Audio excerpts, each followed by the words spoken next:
기관과 외국인의 쌍끌이 매수에 힘입어 52주 신고가를 새로 쓴 율촌화학. 추가 상승 모멘텀은 충분한지, 또 지금 신규 매수 접근과 비중 확대 전략이 유효할지 김종혜의 신고 신저가에서 낱낱이 파헤쳐봅니다. 네, 오늘 선정된 종목은 율촌화학입니다. 김종혜 연구위원과 함께하겠습니다. 왜 이렇게 잘 나가는 건지 오늘도 이유부터 살펴볼까요? 네, 율촌화학이 뭐 하는 종목인지 알고 계시나요? 율촌화학, 그 포장지 이 만드는 걸로 저는 알고 있습니다. 라면 네. 박스, 뭐 화장품 박스 이런 거? 맞습니다. 그래서 이제 약간 비닐류는 아니고 이제 예. 필름류로 되어 있는 그런 포장지들 있지 않습니까? 주요 식품의 이제 포장지. 네네. 아무래도 농심의 라면 쪽에 가장 많다라고 볼 수가 있겠고요. 또 하나 이제 부분이 최근에 이제 우리 시장 내에서도 제지 관련주 중에서 골판지 종목군들 굉장히 맞아요. 좋은데 예. 지금 이들도 골판지를 생산을 하고 있습니다. 또 하나 이제 중요한 건 전자 소재 쪽으로도 진출한 상황인데요. 자, 우리가 이제 뭐 휴대폰이라든지 주요 전자기기를 보면 그 전자기기를 둘러싸고 있는 비닐과 같은 이 포장지들 있잖아요. 예. 그런 것들을 만들고 있는 회사라고 보시면 될 것 같은데 이게 이제 몇 년 전만 하더라도 농심그룹의 지주회사 역할을 했거든요. 아, 그래요? 그런데 이제 농심홀딩스라고 하는 지주회사 체제로 바뀌면서 네네. 대부분의 갖고 있는 보유 지분을 모두 그쪽으로 넘겼고 이제는 그냥 단순한 포장회사로 바뀌고 있는 양상인데 그래도 계열사인 거는 맞는 거죠? 네, 그 농심 계열사죠. 그런데 이제 최근에 주가가 왜 오르고 있느냐? 실적 측면에서 보자면 최근에 이제 매출이 증가하고 있는 부분이 있습니다. 바로 이 전자 소재 부분의 매출이 굉장히 빠른 속도로 증가하고 있어요. 그래서 2006년, 7년 정도만 하더라도 그 전자 소재 비중 자체가 굉장히 작았는데 이제 한 25%까지 성장을 했고요. 전체 매출에. 예. 그러면서 이제 매출의 성장을 끌어올리고 있는 쪽이 이쪽이고 또 하나 최근에 농심그룹주들의 분위기가 전반적으로 좋습니다. 농심, 농심홀딩스 두 종목의 전반적인 주가 상황이 모두 좋은 양상이고요.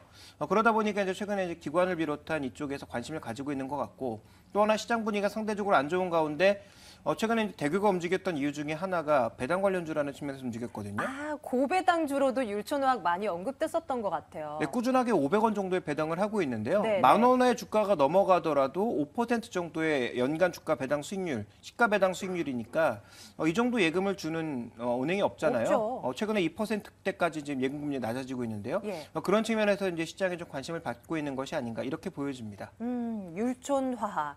이제는 포장 이제 업체에서 더 나아가서 전자 소재 관련 부분에서도 이제 매출이 확대되고 있다. 그런 기대감이 뭐 반영된 그 리포트들도 많이 나오고 있더라고요. 그래서 좀 관심을 가져보자라는 얘기들도 많이 나오고 있는 것 같던데, 그러면 율촌화학 생각을 할 때 이제 우리 농심이나 농심홀딩스 같은 그 주가와 함께 좀 간다라고 생각을 해야 되는 건가요? 예, 전반적으로 저는 묶어서 같이 가고 있다라고 판단하고 있습니다. 그래서 이제 투자하는 펀드들이 굉장히 여러 가지 유형들이 있지 않습니까? 네. 상대적으로 이제 뭐 가치주 펀드도 있고 스타일 펀드 유형으로 봤을 때도 이렇게 음식료 쪽 종목을 주로 노리고 있는 그런 스타일 펀드들도 있거든요. 근데 이런 펀드들이 지금 농심이나 농심홀딩스를 사려고 봤을 때 주가 너무 많이 올랐다. 그런데 상대적으로 율촌화학은 관련된 종목인데 주가의 상승률이 부진하다.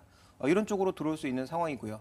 최근에 이런 양상이 일부 벌어지고 있는 것으로 보여지고 있는데 그렇다면 이제 농심이나 농심홀딩스가 꺾이게 되면 아무래도 라면 판매량, 스낵 판매량 이런 것들의 변동이 있는 거거든요. 여기에 포장지를 생산해내는 기업, 아직은 뭐 전자소재 쪽이 커지고 있다고 하지만 주 매출은 아무래도 포장지 쪽에서 나오고 있기 때문에 이쪽에 흔들린다면 같이 흔들릴 수밖에 없어요. 그래서 네. 농심이나 농심홀딩스의 신고가 행진이 끝나게 되면 이 종목도 같이 마감될 가능성이 있다라는 점.